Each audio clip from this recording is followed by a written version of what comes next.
Recently, Russian armed forces fighters captured two M1 Abrams tanks of the Ukrainian armed forces during an offensive in Sumy Oblast. This was reported by the Russian Defense Ministry.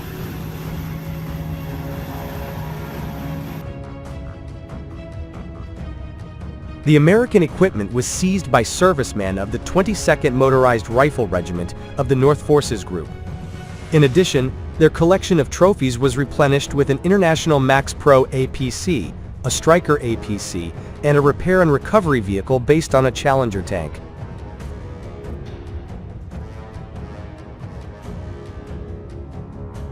The Ukrainian Army has been assessed to have lost 87% of its M1A1 Abrams main battle tanks, with 27 of the 31 vehicles delivered by the United States in late 2023 having been destroyed or captured since they began to be utilized for frontline operations in February 2024.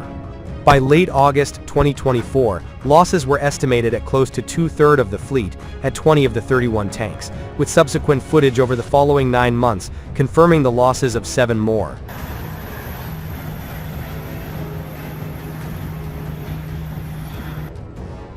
On September 1st, footage confirmed serious damage to an Abrams tank, which was filmed being captured and towed away by Russian forces near the strategically located town of Avdiivka, alongside a German-supplied Leopard 2A6 tank.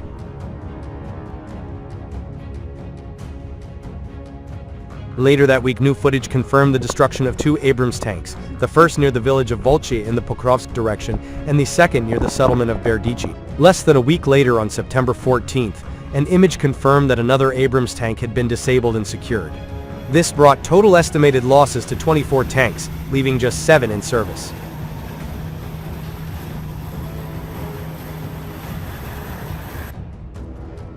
With the fleet seriously depleted, footage and images of Abrams tanks in the Ukrainian theater became increasingly scarce after September 2024.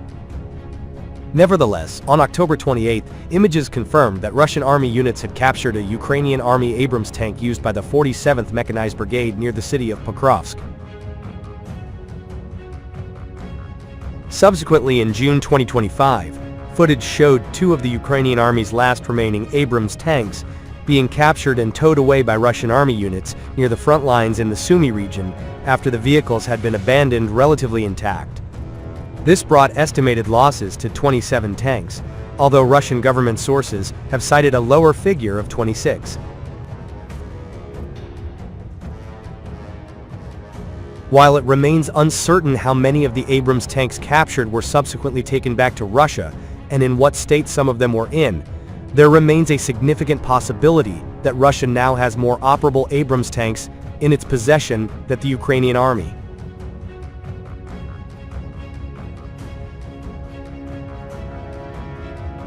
The Abrams tank was brought into service in the U.S. Army in 1980, with its design having been heavily influenced by that of the Soviet T-64, which had entered service 16 years prior and had been widely acknowledged in the West to provide tremendous superiority. The Abrams provided a tremendous leap in capability over the preceding M60 that had equipped the most capable U.S. Army and Marine units.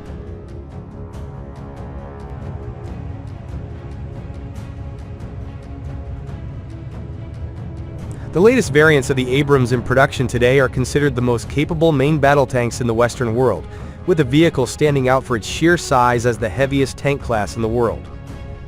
Operations in Ukraine represent the Abrams' first high-intensity combat against a peer-level state adversary, with a combination of the serious operational difficulties it has had and the extreme losses suffered having resulted in highly critical assessments of its capabilities.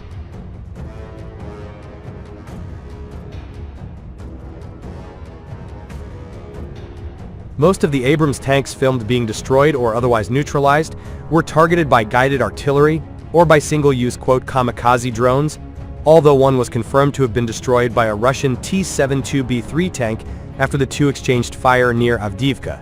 The losses faced have caused considerable concern among NATO members, and particularly Poland, which plans to field a fleet of 366 of the vehicles.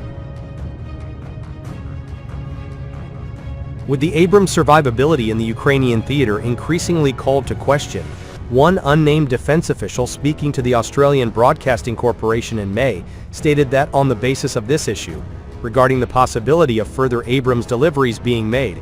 We are starting to doubt if the Ukrainians actually want these vehicles. The tank roof is the weakest point of the Abrams, and this is a drone war. In December 2024, U.S. National Security Advisor Jake Sullivan concluded that the tanks had proven not to be useful and did not have the desired impact in the theater. When it comes to Abrams tanks, we sent Abrams tanks to Ukraine. These Abrams tank units are actually undermanned because it's not the most useful piece of equipment for them in this fight, he stated.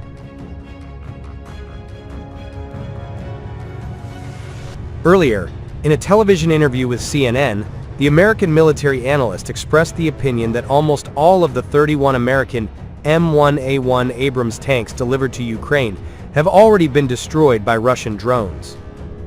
At the beginning of the war, we provided the Ukrainians with 31 Abrams. Almost all of them have now been destroyed by Russian kamikaze drones. This suggests that the era of mechanized warfare, which began during the First World War, is coming to an end, Kirchhoff said on June 9th on the television broadcast. Christopher Kirchhoff is an American military strategist and defense expert. He has experience in analyzing military technologies and strategies, with a focus on modern conflicts and innovations in warfare. He has worked as an analyst and consultant on national security issues, including in collaboration with institutions such as the U.S. Department of Defense. Kirchhoff is known for his comments on the evolution of military technologies, particularly regarding unmanned systems and their impact on traditional methods of warfare.